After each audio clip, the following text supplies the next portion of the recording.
Hola, muy buenas, bienvenidos y bienvenidas a un nuevo vídeo en el canal, un nuevo vídeo con el análisis del Saint-Pölten-Barça de ayer, el partido de Champions, más 3 puntos dentro vídeo. A ver, gente, un partido donde hacía mucho frío y así nos lo dejó saber Aitana. Poco más que añadir, realmente fue uno de esos partidos en los que los ves pero no estás muy pendiente de lo que está pasando porque, bueno, el Barça dominó absolutamente todo el partido. Es verdad que el Saint-Pölten tuvo una o dos ocasiones bastante claras que pudieron aprovechar. Una de ellas en una ocasión en una desconexión defensiva, que luego profundizaremos más en ello, pero en general fue un partido muy dominador del Barça. De hecho, pues terminamos con un 1-4 a favor del Barça. Y bueno, destacar de aquí pues el frío que hacía, así lo denotó Aitana, pero ¿sabéis quién no tuvo absolutamente nada de frío? Kika Nazaret. ¡Qué jugadoraza, gente! Kika Nazaret, probablemente la jugadora que menos estaba destacando hasta ahora, pero que más destellos nos estaba dando.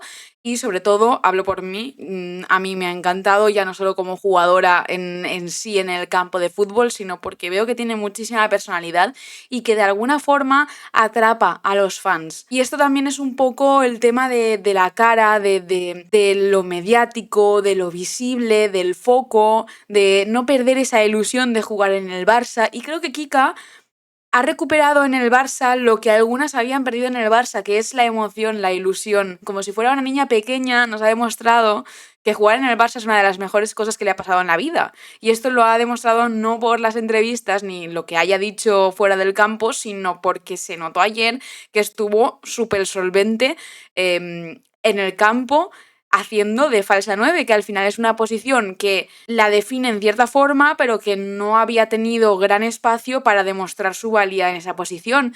Y sin duda creo que para mí ha sido la MVP del partido. Dicho esto, y habiendo marcado los dos goles del inicio del partido, porque uno fue en el minuto 20 y el otro en el 29, es decir, casi seguidos, destacar el movimiento que hizo dentro del área para esconder el balón, girarse de una forma magistral y marcar un auténtico golazo. Tenía mucha conexión con Alexia, incluso con Vicky y Esme, que está haciendo también un temporadón. Justo he destacado a Vicky y he destacado a Alexia, ambas marcaron. Vicky la vimos en un sector un poco más interiorizado, más de lo que habíamos tenido, precisamente porque Graham Hansen fue titular, por lo que no era el espacio de Vicky. Sin embargo, las dos como que se iban turnando de alguna forma y ocupaban los espacios de la banda al mismo tiempo que interiorizaban mucho su juego, algo que es, creo, para mí lo destacable de este partido, y es un nuevo estilo de juego que hemos podido observar. Quizás no diría nuevo, pero sí ampliado a lo que estaba jugando el Barça. Dicho esto, y habiendo elogiado el juego en ataque del Barça, debo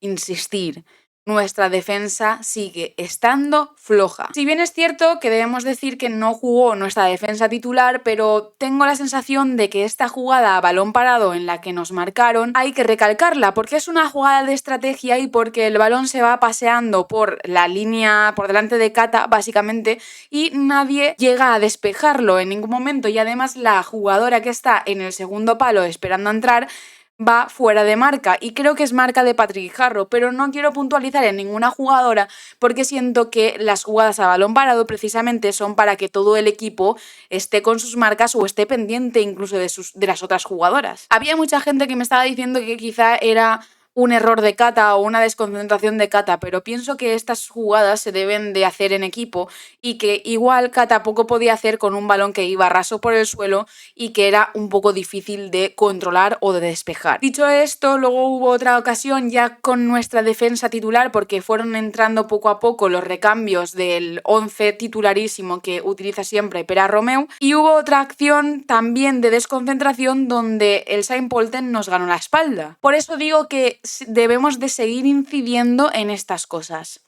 Y por lo que estoy viendo de rumores de fichajes, que por cierto tendréis un vídeo de rumores de fichajes en unos días, no hay ninguna central a la vista, cosa que me sorprende. No porque Irene Paredes y Mapi León sean malas tal como piensa Monse Tomé, sino porque pienso que necesitan recambios de calidad, sin desprestigiar a las que están haciendo ahora de recambios, pero si a Engen la pones en todas las posiciones y rinde en todas las posiciones, igual necesitas encontrar una posición exacta para una jugadora. Yo siempre soy muy partidaria de ello. Gente, tuvimos a Engen de lateral, es muy heavy esto. Ya he destacado a muchas jugadoras, el resto las tendréis paseándose ahora mismo por aquí, pero quiero seguir destacando a una jugadora por excelencia que es mi absoluta debilidad y que es Alexia Putellas, porque Alexia Putellas ha llegado a 200 goles con el club, marcando su gol 200, siendo uno de los más estéticos de su temporada, incluso podría decir de todo su recorrido futbolístico. Y mira que ha marcado goles, ¿eh? Una Alexia que quizás en este partido estuvo más pendiente de organizar el juego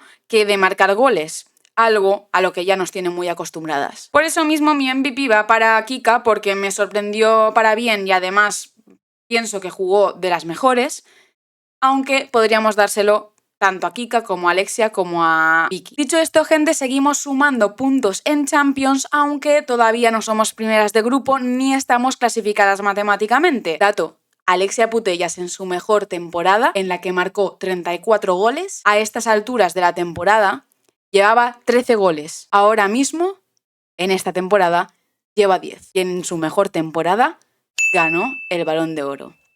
Y ahí lo voy dejando. Muchas gracias, gente, por verme. Os espero en el próximo vídeo, que será mañana con la previa del Barça contra el Costa de Tenerife, porque efectivamente tenemos partido de Liga F en nada, 2 días. Dale like, suscribíos, dejadme cosas en comentarios. Muchas gracias. Chao.